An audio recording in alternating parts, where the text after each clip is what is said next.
arquitecto Guillermo Nagano, es arquitecto de la Universidad Autónoma Metropolitana, de la División de Ciencias y Artes para el Diseño, el Departamento de Síntesis Creativa, y está mal puesto aquí el anuncio, con su tema El espíritu de la ley. Buenas tardes a todos. Miren, voy a pedirles de favor, primero que tengan paciencia porque voy a leer primero 4 cuartillas y después, si aguantan ustedes despiertos, les paso las diapositivas, ¿sí? Entonces, voy a empezar, ¿no? Me metí en un terreno que no es mi terreno propiamente. Yo soy arquitecto y soy aficionado al paisaje, por así decirlo. Y pues en esta cuestión de la ley, pues conociendo cómo se usan y se aplican las leyes en México, me surgieron algunas ideas ahora que me invitaron a presentar algo en este foro. Entonces, empiezo con un párrafo que extraje de una obra que se llama El espíritu de la ley, del barón de Montesquieu, que dice así, está en español, no está en francés. Dice: la ley, en general, es la razón humana en tanto gobierna a todos los pueblos de la tierra, y las leyes políticas y civiles de cada nación no deben ser sino los casos particulares a que se aplica la misma razón humana. Estas leyes han de ser tan adecuadas al pueblo para quien se dictan, que solo por muy rara casualidad las de una nación convendrán a otra. Es necesario que se acomoden a la naturaleza y al principio del gobierno establecido o que se intente establecer, sea que lo formen, como hacen las leyes políticas, sea que le mantengan, como hacen las leyes civiles. Deben asimismo adaptarse al estado físico del país, al clima helado, abrasador o templado, a la calidad del terreno, a su situación y extensión, al género de vida de los pueblos, según sean labradores, cazadores o pastores. Deben ser conformes al grado de libertad que la Constitución puede resistir, a la religión de los habitantes, a sus inclinaciones, riqueza, número, comercio, costumbres y usos. Por último, estas leyes tienen relaciones entre sí, las tienen con su origen, con el objeto del legislador, con el orden de las cosas que regulan. Bajo todos esos aspectos es menester considerarlas. Tal es la tarea que me propongo en esta obra, se refiere al espíritu de las leyes. Dice: examinaré todas las relaciones indicadas que juntas forman lo que se llama el espíritu de las leyes. Es Charles Louis de Secondant, barón de Montesquieu, de aproximadamente fines del siglo XVIII. Entonces va la parte que yo hice.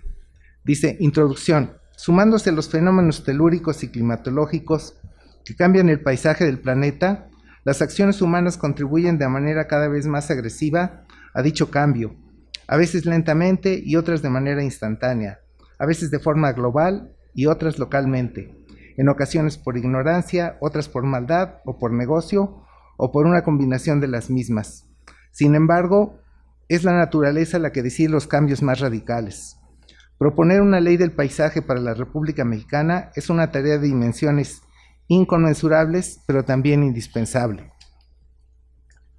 Cuando el sentido común deja de ser común y el libre albedrío de las personas obedece a razones o argumentos diferentes, se hace necesario establecer normas que satisfagan comportamientos acordados por una mayoría y que se hagan cumplir por una autoridad. El hecho de ser acuerdos de una mayoría no debiera desconocer las razones de quienes difieren de dichos acuerdos, y resulta necesario, en cierta medida, tratar de encontrar las posibles excepciones que pudieran aplicarse en el cumplimiento de la ley. Es así que nacen las leyes que incentivan, regulan, coartan y castigan las acciones de los individuos respecto a un fin u objeto determinado. Por otra parte, existen las leyes que la naturaleza impone mediante fenómenos por ahora imposibles de ser controlados por el hombre. Establecer leyes para proteger el paisaje implica un conocimiento interdisciplinario de este y de la base material que lo sustenta. Respetar la ley requiere que ésta sea conocida y de preferencia aceptada por las personas. Aplicar la ley requiere un profundo conocimiento de la llamada naturaleza humana, así como de la sabiduría y hasta espiritualidad por parte de las autoridades que juzgan los hechos que contravienen la ley. Así pues, el estudio, discusión, análisis, redacción de una ley del paisaje, no para el México icónico, sino para la República Mexicana y cada una de sus regiones o unidades de paisaje, requiere de un marco teórico basado en leyes y reglamentos de otras disciplinas y campos del conocimiento, como la geografía, la biología, la política, la economía, la tecnología, la agricultura, la ganadería, la historia, la agronomía, la climatología, la hermenéutica, la religión, la publicidad y aún de costumbres ancestrales y de usos contemporáneos. La mejor alternativa sería no tener la necesidad de una ley específica del paisaje, sino una filosofía del paisaje que permeara en la conciencia de los profesionales y del público, que además enalteciera los valores éticos y estéticos ligados al lugar, a las costumbres y a los gustos de cada cultura. Un asunto básico y universal para lograr la defensa, conservación y mantenimiento del paisaje es la identificación y apropiación de los problemas y beneficios que éste proporciona. Existen comunidades plenamente conscientes y responsables de su paisaje, otras en las que todos disfrutan de sus beneficios, pero no todos están dispuestos a cuidarlo, y la peor situación se presenta cuando nadie se hace responsable del control y mantenimiento del espacio, lo que conduce a un uso incorrecto y a un deterioro de su imagen. Las causas son muchas y diversas: la carencia de recursos, la educación, el malestar social, la indolencia, incluso las molestias atribuidas al paisaje, desde caída de hojas, eventuales riesgos, sombreado, inseguridad, vagancia, fauna nociva, falta de motivaciones políticas y económicas, como la presión de los promotores inmobiliarios. Aún así, los paisajes pueden seguir proporcionando servicios ambientales, recreativos y estéticos en diferentes grados. Es así que el paisaje requiere de quien lo proteja y defienda de sus depredadores, del descuido y del abandono, y también aquellos que lo privatizan con fines desmedidos de especulación y lucro. Por ello, resulta necesaria la definición de la gama de los actores en la lucha o negociación por el paisaje, tarea delicada, pues no hay ni defensores absolutamente buenos, ni agresores totalmente malos. Las intervenciones en el paisaje tienen costos y beneficios a corto, mediano y largo plazo. Es la equilibrada proporción de estos los que determinará si un paisaje cumple con todos sus objetivos y es adecuado para la sociedad que lo usa y disfruta a lo largo del tiempo. Probablemente a estas alturas del ensayo las propuestas anteriores estarán desechadas por su ingenuidad y carácter utópico.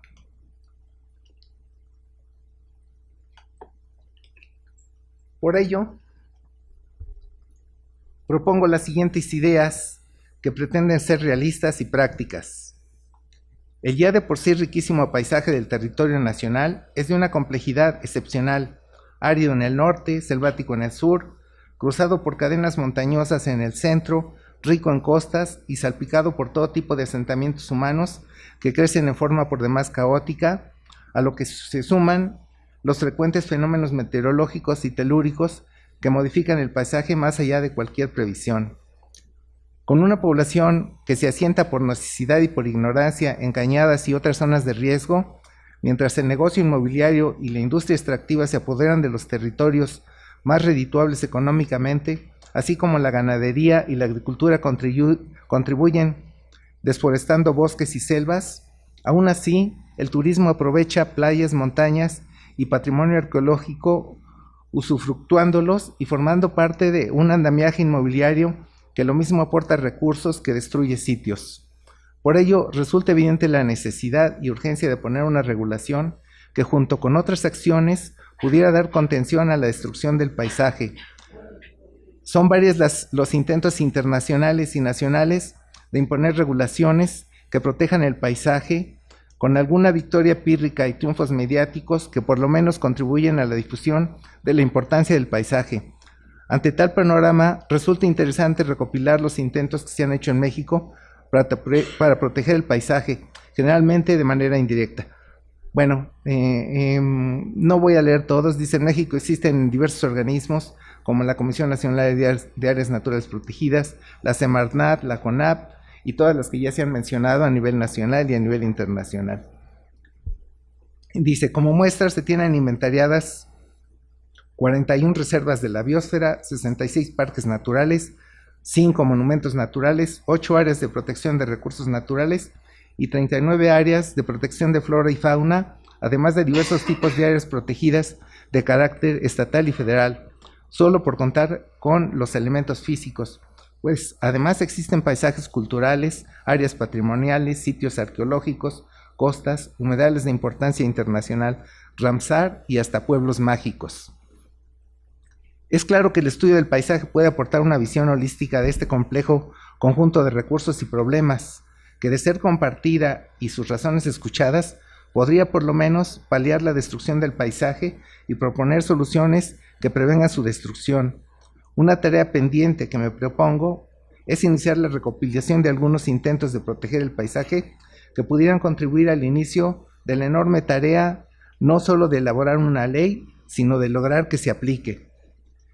Un alto funcionario del turismo mencionó que la Ciudad de México es por sí mismo un mundo. Sin embargo, es también un ejemplo de lo que sucede cuando el paisaje es relegado a un mero complemento de las urbes. Ya se sabe que la Cuenca de México no es el mejor lugar para construir, que ha llegado a un límite de su capacidad de carga, que es insegura, que se inunda, que le falta agua, que su clima es cada vez más agresivo, que resulta cada vez más caro vivir y mantener los servicios, que por ser una cuenca cerrada es difícil expulsar la contaminación.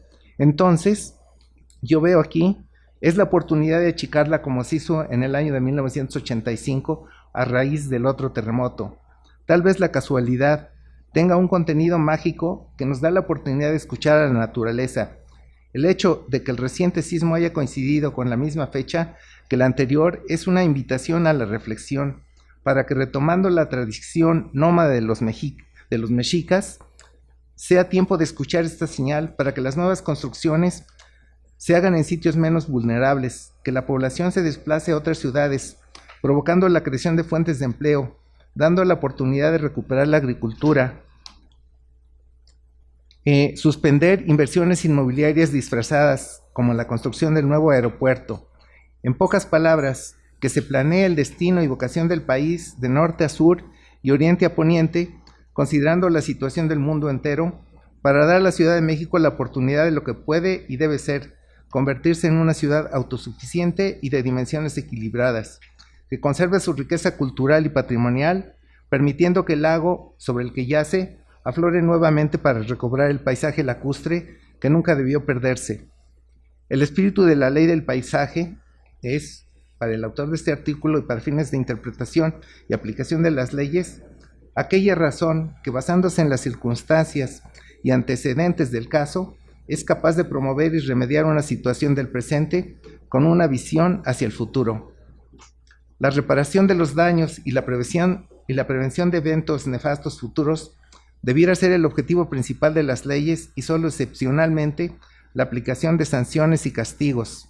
El asunto crítico de esta ley, como de muchas otras, es encontrar los jueces y jurados capacitados y honestos que dictaminen las acciones a tomar y las autoridades con los recursos necesarios para aplicar con firmeza y principios éticos las sanciones correspondientes en caso de que ello sea necesario.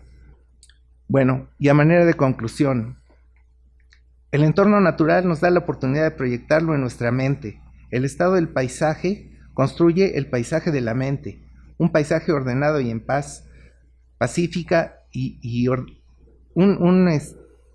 constituye el paisaje de la mente, un paisaje ordenado y en paz, pacifica y ordena nuestra mente. Un paisaje caótico produce una mente caótica. La naturaleza nos ofrece paisajes que obedecen a un orden divino. Cuando este orden es respetado por el hombre, se regala a sí mismo la oportunidad de contemplar un orden divino. Cuando lo modifica de cualquier forma, rompe este orden, desde trozar una rama hasta construir o destruir una ciudad. Tratar de rescatar ese orden debiera ser la inspiración, guía y tarea de los hombres, incluyendo por supuesto a los paisajistas. El espíritu indómito del paisaje no puede ser atrapado por una ley. Solo entendiendo el espíritu de la ley podremos intentar diseñar los principios que, protegiendo al paisaje, nos protejan de nosotros mismos. Bueno, eso es lo que a partir de esta invitación, pues me llevó a reflexionar sobre estos asuntos. Y pues bueno, viendo lo que se ha platicado aquí y los elementos que he contemplado y que coincido con muchos, aunque con algunos tengo algunas diferencias, creo que comentaba ahorita con Marta, creo que la tarea, que es bien difícil, requiere no más bien de leyes, sino más bien de que convirtamos la cuestión del paisaje en una religión, en la que todos creamos y que sea pues algo que no se puede escribir en un papel, sino que tendría que escribirse en las conciencias de todos y de cada uno de nosotros. Pues eso sería mi propuesta.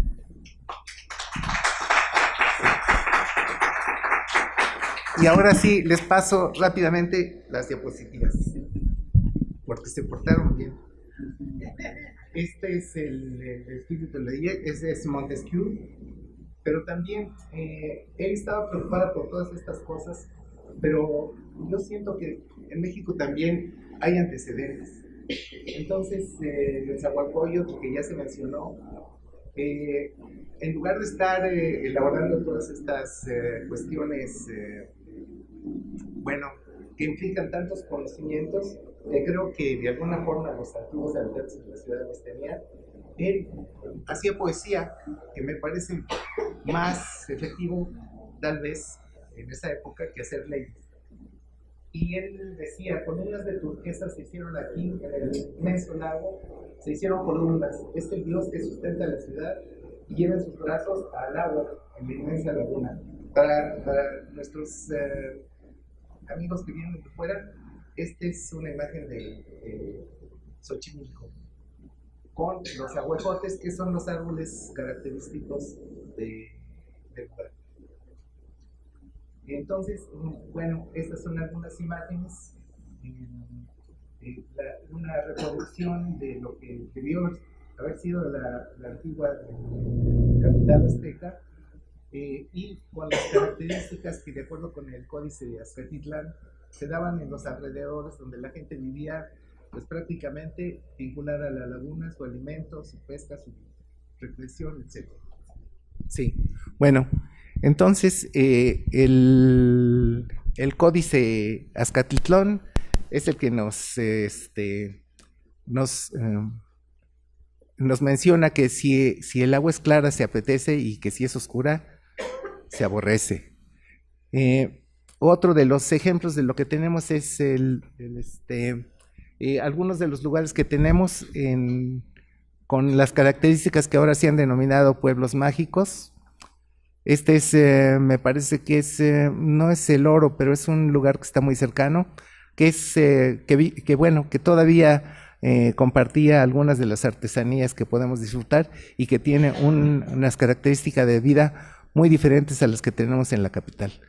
Esto es una casualidad que me encontré en internet, de que parecía la República Mexicana, y como les mencioné que la República Mexicana tiene diferentes características, pues empezaré yo por el norte, donde tenemos lugares muy importantes como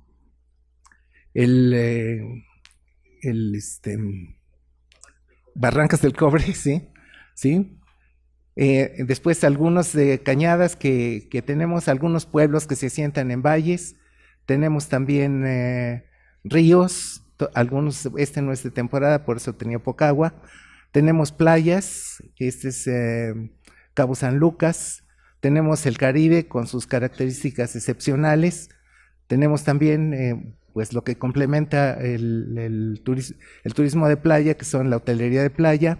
Tenemos algunos lugares como Querétaro donde se asientan algunas cosas como, bueno, ayer nuestro Nobuo decía de las banquitas que hay que poner para que la gente se asiente. Hay también otros pueblos como Malinalco, que tenemos aquí, otros como Cuetzalan, que es un lugar maravilloso en el estado de Puebla. Tenemos algunos lugares que han sido declarados patrimonio de la universidad, de la humanidad, como Campeche. Tenemos Xochimilco, que también es otro de los espacios con los que contamos.